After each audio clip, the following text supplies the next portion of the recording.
बिस्मिल्लाहिर्रहमानिर्रहीम। अस्सलाम वालेकुम, welcome to voices of the world. मुझे राजा ज़ोई बक्सीर कहते हैं।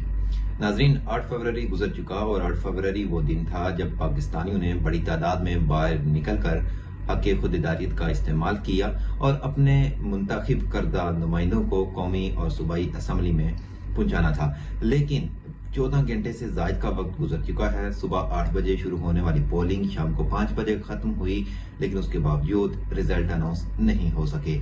इलेक्शन कमीशन की जानिब से ये बताया जा रहा है कि रिजल्ट में ताखीर की वजह इंटरनेट की बंदिश थी, जो कि वोटिंग शुरू होने से सिर्फ 1 घंटा पहले बंद कर दी गई। और वजारत दाखिला के ज़राए ने यह भी दावा किया है कि इस इंटरनेट सर्विस की मुअत्तली का फैसला इंटेलिजेंस रिपोर्ट की बिना पर किया गया ताकि मुल्क में अमन और अमान की सूरत हाल कायम रहे। बहरहाल गुज़श्ता रोज पाकिस्तान में होने वाली पोलिंग में कहीं भी कोई नाखुशगवार वाकया पेश नहीं आया, लेकिन इलेक्शन से एक दिन कबल पाकिस्तान के सूबा बलोचिस्तान में 3 बम धमाकों ने सिक्योरिटी को हाई अलर्ट कर दिया था।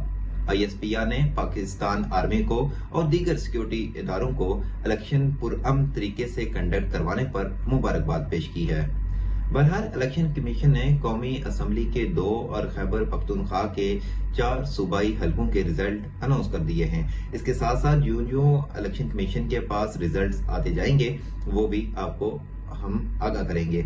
लेकिन नाज़रीन, आपको बताते चलें कि इलेक्शन कमीशन ने जो दावा किया है कि इंटरनेट की बंदिश के बायस उनको रिजल्ट अनाउंस करने में ताखीर हुई है, इसके साथ साथ एक मामला ये भी देखने को आया कि 14 घंटे गुजरने के बाद भी जो आरोप थे वो अपना रिजल्ट कंपाइल नहीं कर पाए।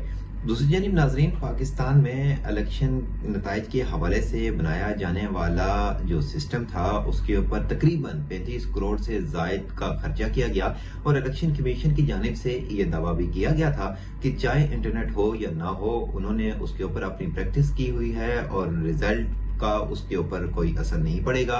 लिहाजा इंटरनेट बंद भी होता है तो वो मुकर्रर वक्त में अपनी सर्विसेज फराम करेगा, लेकिन ऐसा देखने में नहीं आया और जो ही इंटरनेट मुअत्तल हुआ वो सिस्टम भी बैठ गया। पाकिस्तान में वोटिंग का वक्त खत्म होने के बाद तकरीबन रात को 11 बजे तक और इलेक्शन कमीशन के आइन के मुताबिक रात के 2 बजे तक रिजल्ट का अनाउंस हो जाना था, लेकिन अब तक रिजल्ट का अनाउंस नहीं हुआ। दूसरी जानिब एक और बड़ी दिलचस्प सिनेरियो ये बनता है कि जो नवाज शरीफ थे और जो यानी कि पाकिस्तान मुस्लिम लीग नून है उसकी जानिब से फिलहाल किसी भी किस्म का दावा नहीं किया गया, जबकि जो आसिफ अली जरदारी थे वो अपने इलाके से उठते हैं, चार्टर्ड तैयारे के जरिए से इस्लामाबाद आते हैं और इस वक्त वो इस्लामाबाद में मौजूद हैं। दूसरी जानिब अगर हम बात करें पाकिस्तान तहरीक इंसाफ की, तो उसके मौजूदा जो चेयरमैन हैं गोहर साहब, उन्होंने ये दावा किया है कि पाकिस्तान तहरीक इंसाफ 150 से ज्यादा नशिस्तें हासिल करने में कामयाब हो चुकी है, लेकिन दूसरी जो सियासी जमातें हैं उनकी जानिब से इस तरह का कोई बयान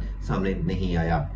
नाज़रीन, यहाँ पे आपको ये भी बताना अहम है कि फार्म 45 और फार्म 47 की रोशनी में ये ऐलानात मुमकिन है। अब सवाल ये है कि फार्म 45 और फार्म 47 होता क्या है। नाज़रीन, फार्म 45 एक ऐसा फार्म है जिसमें हल्के का नाम, पोलिंग स्टेशन का नाम, कुल वोटों की तादाद, डाले गए वोटों की तादाद और हासिल करदा वोटों की तादाद का मुकम्मल डाटा शामिल होता है। जबकि फार्म 47 की अगर बात करें तो फार्म 47 में भी तकरीबन यही मालूमात होती हैं, लेकिन इसमें गैर मुसद्दका नताइज की एक डिटेल होती है, इसमें यानी कि वो होते हैं और इसके साथ साथ ये भी बताया जाता है कि कितने वोट रिजेक्ट हुए हैं। फार्म 45 की रोशनी में जो भी उम्मीदवारान हैं वो उस फार्म को हासिल करने के अहल होते हैं, उनको वो हासिल होता है और यूं उसकी रोशनी में वो अपने हारने और जीतने का अंदाजा बखूबी लगा सकते हैं।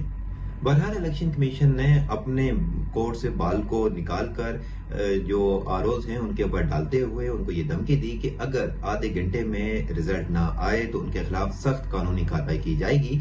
लेकिन अब तक तकरीबन उस ऐलान के बाद या उस धमकी के बाद 3 घंटे से ज्यादा का वक्त गुजर चुका है, लेकिन इन 2 हलकों के अलावा किसी भी हलके से नताइज का न आना सवालिया निशान है। उसके साथ साथ अगर हम बात करें पाकिस्तान में जो मुख्तलिफ जमातों के कारकुनान थे वो बड़ी तादाद में पुरजोश हैं, वो अभी तक जाग रहे हैं میڈیا کے ذریعے سے حاصل ہونے والے نتائج کو الیکشن کمیشن نے غیر حتمی، غیر سرکاری اور غیر مصدقہ قرار دیتے ہوئے ان کارکنان کی تشنگی کو مزید بڑھا دیا ہے۔ دوسری جانب پاکستان تحریک انصاف جو کہ یہ دعویٰ کر چکی ہے کہ وہ 150 سے زائد نشستیں اسکور کرنے میں کامیاب ہے، اسی دوران پاکستان پیپلز پارٹی کے بلاول بھٹو زرداری جو کہ چیئرمین ہیں، انہوں نے یہ کہا کہ پاکستان پیپلز پارٹی کے لیے حاصل ہونے والے ابتدائی نتائج جو ہیں تسلی بخش ہیں۔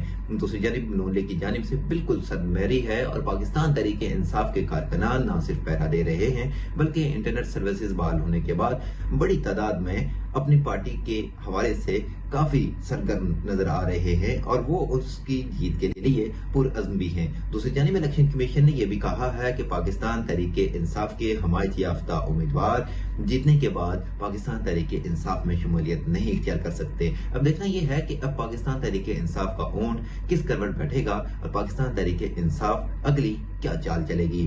دوسری جانب الیکشن نتائج کی اب تک کی تاخیر کئی سوالیہ نشان اٹھا رہی ہے۔ پاکستان کے 12ویں عام انتخابات میں کل 12 کروڑ 69 لاکھ سے زائد افراد نے حق رائے دہی استعمال کیا۔ اب دیکھنا یہ ہے کہ اس عوام کو کب یہ جواب ملے گا کہ انہوں نے اپنے ووٹ کے ذریعے سے کس سے پاکستان کی باغ دوڑ سنبھالنے کا موقع فراہم کیا ہے۔ ناظرین، اس حوالے سے آپ کیا معلومات رکھتے ہیں؟ کمنٹ سیکشن کے ذریعے سے اپنے خیالات سے آگاہ کیجیے اور مزید ایسی ویڈیوز دیکھنے کے لیے ہمارے چینل کو سبسکرائب کرنا اور بیل آئیکن کو پریس کرنا نہ بھولیے گا۔ مجھے دیجیے اجازت، فی امان اللہ۔